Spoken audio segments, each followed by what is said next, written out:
ইতিহাস পড়তে ভালো লাগে না? কঠিন বলে মনে হয়? আরে, ইতিহাসকে জোর করে মুখস্থ করতে যাওয়ার চেষ্টা করো না। একটু সহজ ভাষায় গল্পের মতো করে বুঝে নাও, দেখো অনেক ইজি হয়ে যাবে। তখন এটাই তোমাদের একটা ভালোবাসার সাবজেক্ট হয়ে যাবে। নমস্কার বন্ধুরা, গল্পাকারে ইতিহাস চ্যানেলে তোমাদের প্রত্যেককে জানাই স্বাগত। এই চ্যানেলে আমরা ইতিহাসের প্রত্যেকটা বিষয়কে সহজ ভাষায় গল্পের মতো করে ব্যাখ্যা করে থাকি। তাই ভিডিওটা একটু ধৈর্য ধরে শেষ পর্যন্ত দেখো, আর এই রকম আরও ভিডিও পেতে চ্যানেলটাকে সাবস্ক্রাইব করে রাখো। আজকে আমরা যে বিষয়টা নিয়ে আলোচনা করব সেটা হলো আঞ্চলিক শক্তির উত্থান। তাহলে চলো আর দেরি না করে শুরু করা যাক। ক্লাস 7-এ তোমরা সবাই মুঘল সাম্রাজ্যের ইতিহাস পড়েছ। সেখানে ওই বাবার হলো আবার জ্বর সারিল ঔষধে এই সূত্রের মাধ্যমে 6 জন মুঘল সম্রাটের নাম তোমরা পড়েছ। কিন্তু একটু ভেবে দেখেছো কি, মুঘল সাম্রাজ্যের পতনের কারণ তো তোমরা বললে, কিন্তু বাস্তবে কি মুঘল সাম্রাজ্যের পতন মানে মুঘল সম্রাটদের আর কোনো অস্তিত্বই ছিল না? ব্যাপারটা কিন্তু এরকম না। মুঘলদের শক্তিটা কমে গিয়েছিল, কিন্তু মুঘল বংশটা লুপ্ত হয়ে যায়নি। মানে ঔরঙ্গজেবের পরেও তার উত্তরসূরিরা টিকে ছিল। প্রায় 1857 সাল পর্যন্ত তারা মুঘল সম্রাট হিসাবেই বহাল ছিল, কিন্তু তারা ছিল দুর্বল, তাদের শক্তি কমে গিয়েছিল। ঔরঙ্গজেবের পর থেকে যে মুঘল সম্রাটদের ইতিহাস জানা যায় সেটাকে আমরা পরবর্তী মুঘল বংশের ইতিহাসও বলতে পারি। তো এই সময়কালে যখন মুঘল সাম্রাজ্যের যে সম্রাটরা ছিল তাদের শক্তি যখন কমে গেল, তারা যখন দুর্বল হয়ে গেল, তখন কি হলো, এই সাম্রাজ্যের অন্তর্ভুক্ত বিভিন্ন এলাকায় আলাদা আলাদা শাসক তো ছিল। এই শাসকরা সম্রাটের দুর্বলতার সুযোগ নিয়ে নিজ নিজ স্বাধীন অস্তিত্ব প্রকাশ করতে গেল। মানে আমিই স্বাধীন। ধরো তোমরা যেখানে বাস করো, যে এলাকায়, সেটা গ্রাম হোক শহর হোক, ধরো পুরো এলাকাটা একজন, মানে পুরো গ্রামটা বা পুরো শহরটা একজন শাসন করে। সেই গ্রামের রাজা বা সে শহরের রাজা হচ্ছে সে। এবার বংশানুক্রমিকভাবে শাসন করছে, মানে আজকে যে আছে কালকে তার ছেলে, তার ছেলে, তার ছেলে, এইভাবে শাসন করছে। এবার ধরো যে এখন যারা শাসন করছে তাদের অতটা ক্ষমতা নেই, মানে পুরো এলাকাটাকে, পুরো গ্রামটাকে বা পুরো শহরটাকে যে তারা এক করে রাখবে, পুরোটাকে যে কন্ট্রোল করবে, এই শক্তিটা তাদের নেই। ফলে কি হচ্ছে, ওই গ্রামের বা শহরের অন্তর্ভুক্ত বিভিন্ন ছোট ছোট অঞ্চল, ছোট ছোট এলাকায় যারা শাসন করে, একজনই তো একজন রাজা বা সম্রাট মানেই তো সে হাতে কলমে পুরোটা শাসন করে না, সে তো কিছু কর্মচারী রাখে। সেই কর্মচারীরা কি করছে, যারা যেখানকার হেড, যে যে এলাকাটার, তারা কি করছে যে আমরা এবার স্বাধীন হব, মানে তার প্রতি অনুগত থাকবে, নামই মুঘল সম্রাটের প্রতি অনুগত থেকে নিজ নিজ এলাকায় স্বাধীনভাবে নিজ নিজ শাসন ব্যবস্থা চালাচ্ছে। মানে ওই এলাকাটায় সে যা বলবে তাই হবে আর কি। এই যে এক একটা অঞ্চলে এক একজনের উত্থান ঘটছে, এক একজন শাসকের, এইটাকেই আমরা বলছি যে আঞ্চলিক শক্তির উত্থান। মানে অঞ্চল কথাটা থেকে আঞ্চলিক কথাটা এসেছে। আঞ্চলিক শক্তির উত্থান হচ্ছে মানে উদ্ভব হচ্ছে, এক একটা এলাকায় এক একটা অঞ্চলে এক একটা শক্তি। এই যে এরকম আঞ্চলিক শক্তির উত্থান হচ্ছে, এর মধ্যে বিশেষ কয়েকটা গুরুত্বপূর্ণ হচ্ছে, যেগুলো তোমাদের সিলেবাসে আছে: হায়দ্রাবাদ, অযোধ্যা, বাংলা। ঠিক আছে, তাহলে আঞ্চলিক শক্তির উত্থান বিষয়টা কি এটা তো বুঝতে পারলে। এরপর এই যে আঞ্চলিক শক্তিগুলো উত্থান ঘটেছে, এগুলো নিয়ে চলো এক এক করে আলোচনা করি। প্রথমে আমরা আলোচনা করব যেটা নিয়ে, সেটা হচ্ছে হায়দ্রাবাদ। এই হায়দ্রাবাদের উত্থান যার নেতৃত্বে ঘটছে তার নাম হচ্ছে মীর কামারউদ্দিন খান সিদ্দিকী। একটু বড় নাম, একটু ধৈর্য ধরে শুনতে হবে। মীর কামারউদ্দিন খান সিদ্দিকী, ইনি নিজামুল মুলক নামেই বেশি পরিচিত। নিজামুল মুলকটা হচ্ছে ওনার উপাধি। তো ইনি মুঘল সাম্রাজ্যের একজন, বা মুঘল দরবারে বলতে পারো একজন শক্তিশালী অভিজাতও ছিলেন। বিভিন্ন মুঘল সম্রাটের আমলে উনি বিভিন্ন উপাধিতেও ভূষিত হয়েছেন, যেমন মুঘল সম্রাট ঔরঙ্গজেব তাকে উপাধি দিয়েছিলেন চিনকুলিজ খান। আবার এই যে নিজামুল মুলক উপাধিটা বললাম, এটাও একজন মুঘল সম্রাটই দিয়েছিলেন, তার নাম হলো ফারুক সিয়ার। এই ফারুক সিয়ারের আমলে তিনি দক্ষিণ ভারত বা দাক্ষিণাত্যের শাসনকর্তা হিসেবেও নিযুক্ত হন। অপর একজন মুঘল সম্রাট মোহাম্মদ শাহ, এই নিজামুল মুলক বা মীর কামারউদ্দিন খান সিদ্দিকীকে তার উজির পদে বসান। কিন্তু এই নিজামুল মুলক সেখানে তার সিদ্ধান্তটা খুব একটা বাস্তবায়ন করতে পারেননি, মানে ব্যর্থ হয়ে যাচ্ছিলেন বিভিন্ন কারণে। তো এই কারণেই তিনি ওই উজির পদটা ত্যাগ করে পুনরায় আবার দাক্ষিণাত্যে ফিরে আসেন। যখন তিনি দাক্ষিণাত্যে ফিরে আসেন তখন দাক্ষিণাত্যটা শাসন করত মুবারিজ খান নামে এক ব্যক্তি। এবার উজির পদ ত্যাগ করে তিনি যখন দাক্ষিণাত্যে চলে আসছেন তখন প্রত্যেক মানুষেরই তো কিছু বন্ধু কিছু শত্রু থাকে।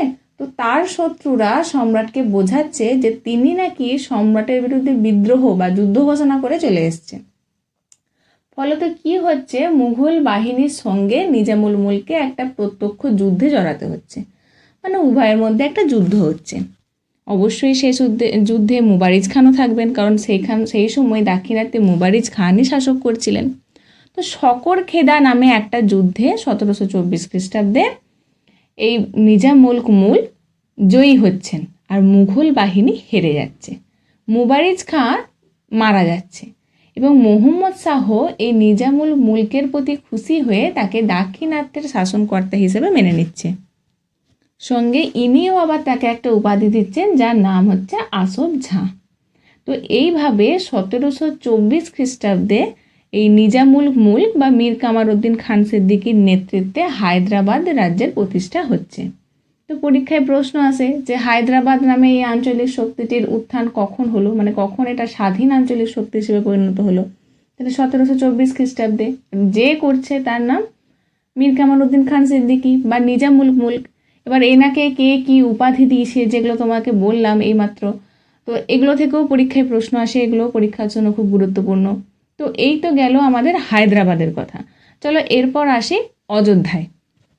হায়দ্রাবাদ যেমন 1724 খ্রিস্টাব্দে নিজামুল মুলক প্রতিষ্ঠা করেছিলেন, সেরকম অযোধ্যা প্রতিষ্ঠা হয়েছিল 1722 খ্রিস্টাব্দে সাদাত খানের নেতৃত্বে।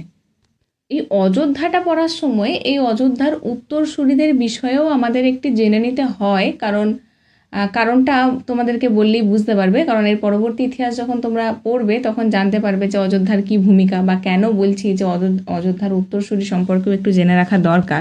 তো এটা তো তোমরা জানলে যে সাদাত খানের নেতৃত্বে 1722 খ্রিস্টাব্দে প্রতিষ্ঠা হচ্ছে স্বাধীন অযোধ্যা। তো এই অযোধ্যার যে নবাব হলো সাদাত খাঁ, এই সাদাত খানেরও কিন্তু ওই নিজামুল মুলকের মতো উপাধি ছিল। এর উপাধি হচ্ছে বুরহান উল মুলক, যেটা দিচ্ছেন মুঘল সম্রাট মোহাম্মদ শাহ। মোহাম্মদ শাহ ওনাকে উপাধি দিচ্ছে বুরহান উল মুলক। এটাও কিন্তু তোমাদের পরীক্ষার জন্য খুব গুরুত্বপূর্ণ। এই সাদাত খাঁও তার মৃত্যুর আগে কার্যত স্বাধীনভাবেই রাজত্ব করছিলেন, স্বাধীন রাজাতেই পরিণত হন। তো তিনি যখন মারা গেলেন তখন তার উত্তরসূরি হলেন আবুল মনসুর খাঁ। ইনি ছিলেন ওনার ভাইয়ের ছেলে, ভ্রাতুষ্পুত্র উত্তরাধিকারী, জামাইও বলতে পারো, যার নাম হচ্ছে সফদর জং।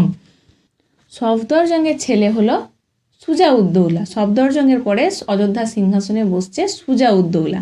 এই সুজাউদ্দৌলা পরবর্তীকালে বাংলাতে বক্সারের যুদ্ধে জড়ান।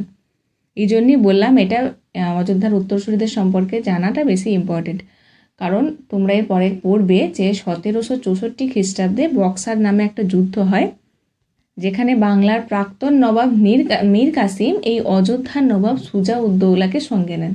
অবশ্য মুঘল সম্রাটকেও তিনি সঙ্গে নিয়েছিলেন, কিন্তু অযোধ্যাতেই তিনি এসে অযোধ্যার নবাব সুজাউদ্দৌলাকে নিয়ে বাংলার পথে আবার অগ্রসর হয়েছিলেন। এই কারণেই এই অযোধ্যার উত্তরসূরি সম্পর্কে জেনে রাখাটা আমাদের দরকার। এটা প্রশ্নও আসে যে বক্সারের যুদ্ধের সময় অযোধ্যার সিংহাসনে কে ছিলেন, বা বক্সারের যুদ্ধে কারা কারা যোগদান করেছিলেন, সেখানে তোমাদের অযোধ্যাটা জেনে রাখা খুব গুরুত্বপূর্ণ। তো চলো এরপর আমরা জেনে রাখি আমাদের বাংলা সম্পর্কে। বাংলাতে স্বাধীন শাসন শুরু করেছিলেন নবাব মুর্শিদ কুলি খাঁ। পরীক্ষায় প্রশ্ন আসে বাংলার প্রথম স্বাধীন নবাব কে ছিলেন, যার উত্তর হলো মুর্শিদ কুলি খাঁ। অনেকদিন আগে থেকেই তিনি বাংলার শাসনভার একটু একটু করে গ্রহণ করছিলেন। ওই সম্রাট ঔরঙ্গজেব, মুঘল সম্রাট, যার নাম তোমরা খুবই পরিচিত যার নামের সঙ্গে, সেই ঔরঙ্গজেব দেওয়ান হিসাবে পাঠান বাংলাতে এই মুর্শিদ কুলি খানকে। পরবর্তীকালে নবাব ফারুক সিয়ার তাকে আবার দেওয়ানের সঙ্গে নাজিমের পদটাও দিয়ে দেন। তো বুঝতেই পারছো একই সঙ্গে এইভাবে একাধিক পদের অধিকারী হয়ে বাংলার পুরো শাসন ব্যবস্থাটাই কার্যত তার আন্ডারে চলে যায় এবং আস্তে আস্তে তিনি বাংলার প্রথম স্বাধীন নবাব হিসেবে পরিচিত হন। তিনি বাংলার রাজধানীও ঢাকা থেকে মুর্শিদাবাদে স্থানান্তরিত করেন। এবং যে মুর্শিদাবাদ নামটা শুনছো ওইটা এই নবাব মুর্শিদ কুলি খাঁর নাম অনুসারেই রাখা হয়। মুর্শিদ কুলি খাঁ বাংলার ইতিহাসে খুবই কৃতিত্বের স্বাক্ষর রেখে যান, আর তার মালজামিনী ব্যবস্থা বিশেষ করে খুবই গুরুত্বপূর্ণ। এটা নিয়ে আমরা অন্য একটা ক্লাসে আলোচনা করব। এই মুর্শিদ কুলি খাঁর কোনো পুত্র সন্তান ছিল না, তো তিনি তার মৃত্যুর আগে এই যে বংশানুক্রমে সিংহাসনের ব্যাপারটা, তো যে সিংহাসনে বসবেন এটা তিনি নির্ধারণ করে যান। তিনি তার দৌহিত্রকে তার উত্তরাধিকারী মনোনীত করে যান। দৌহিত্র মানে কি? দৌহিত্র মানে হচ্ছে দুহিতা, অর্থাৎ মেয়ের ছেলে, মানে এক কথায় নাতি। কিন্তু নাতির ক্ষেত্রে দুটো কথা আমরা ব্যবহার করি, একটা হচ্ছে পৌত্র আর একটা হচ্ছে দৌহিত্র। ছেলে বা পুত্রের ছেলেকে বলা হয় পৌত্র, আর মেয়ে বা দুহিতার ছেলেকে বলা হয় দৌহিত্র। আশা করি পৌত্র আর দৌহিত্র এই ব্যাপারটাই তোমাদের যে কনফিউশনটা ছিল সেটা আমি দূর করতে পারলাম। যদিও কার্যত তিনি মানে তার দৌহিত্র যে সুজাউদ্দিন সরফরাজ খাঁ, তিনি কিন্তু সিংহাসনে বসেননি। সিংহাসনে বসেছিল সরফরাজ খাঁয়ের বাবা মানে পিতা সুজাউদ্দিন খাঁ, যিনি ছিলেন মুর্শিদ কুলি খাঁর জামাতা। এই সুজাউদ্দিন খাঁর মৃত্যুর পরে সিংহাসনে বসেন সরফরাজ খাঁ, মানে যে আসলে মুর্শিদ কুলি খাঁর দৌহিত্র ছিল, মানে যাকে উত্তরাধিকারী মুর্শিদ কুলি খাঁ মনোনীত করেছিল, তিনি আর এক ধাপ পরে গিয়ে বসেন। মানে আগে তার বাবা বসে, পরে গিয়ে ছেলে বসে, সরফরাজ খাঁ। এই সরফরাজ খাঁয়ের আমলেই সিংহাসনে আসে আলীবর্দী খাঁ, যার নামটা আশা করি তোমরা শুনেছ। তার সঙ্গে এদের রক্তের কোনো সম্পর্ক ছিল না আলীবর্দী খাঁয়ের সঙ্গে। তিনি সরফরাজ খাঁকে যুদ্ধে পরাজিত করেছিলেন। গিরিয়ার যুদ্ধ হয়েছিল 1740 খ্রিস্টাব্দে। এই 1740 খ্রিস্টাব্দের গিরিয়ার যুদ্ধে আলীবর্দী খাঁ এই নবাবকে পরাজিত করে তিনি নবাব পদে বসেছিলেন। এবং আলীবর্দীর খাঁরও কোনো পুত্র সন্তান ছিল না, তার 3 কন্যা ছিল। এর মধ্যে তার কনিষ্ঠা কন্যার ছেলেকে তিনি উত্তরাধিকারী মনোনীত করে যান, যার নাম হলো সিরাজ উদ্দৌলা। তাহলে সিরাজ উদ্দৌলার সঙ্গে আলীবর্দী খাঁর সম্পর্কটা কি? আলীবর্দী খাঁর দৌহিত্রের নাম হলো সিরাজ উদ্দৌলা। পরীক্ষায় প্রশ্ন আছে বাংলার শেষ স্বাধীন নবাব কে ছিলেন? এই সিরাজউদ্দৌলাই হলো বাংলার শেষ স্বাধীন নবাব, যার আমলে ইংরেজদের সঙ্গে বাংলার পলাশির যুদ্ধ হচ্ছে 1757 খ্রিস্টাব্দে। আশা করি পলাশির যুদ্ধ নামটা তোমরা শুনেছ। তো এই পলাশির যুদ্ধ এই সিরাজউদ্দৌলার সঙ্গেই হচ্ছে। তো কিভাবে এই পলাশির যুদ্ধ হচ্ছে, কি কি কারণে হচ্ছে, এই সমস্ত বিষয়গুলো সম্পর্কে আমরা আর একটা ক্লাসে আলোচনা করব। তো আজকের ক্লাসে এই আঞ্চলিক শক্তির উত্থান বিষয়টাই আলোচনা করলাম। এরপরে বাংলা নিয়ে আরও ডিটেলসে, মানে এই পলাশির যুদ্ধ কখন হলো, কিভাবে হলো, এর কারণ কি, এর ফলাফল কি, এরপরে ইতিহাসে কি ঘটলো, এই সমস্ত বিষয়গুলো নিয়ে আমরা আলোচনা করব। তো যদি তোমাদের আজকের এই ক্লাসটা ভালো লেগে থাকে তাহলে অবশ্যই ভিডিওটাতে একটা লাইক করো আর চ্যানেলটাকে সাবস্ক্রাইব করে রাখো, যাতে এরকম আরও নতুন নতুন ভিডিও আমি তোমাদের জন্য নিয়ে আসতে পারি। শেষ পর্যন্ত যে তোমরা ভিডিওটা দেখলে তার জন্য তোমাদেরকে অসংখ্য ধন্যবাদ।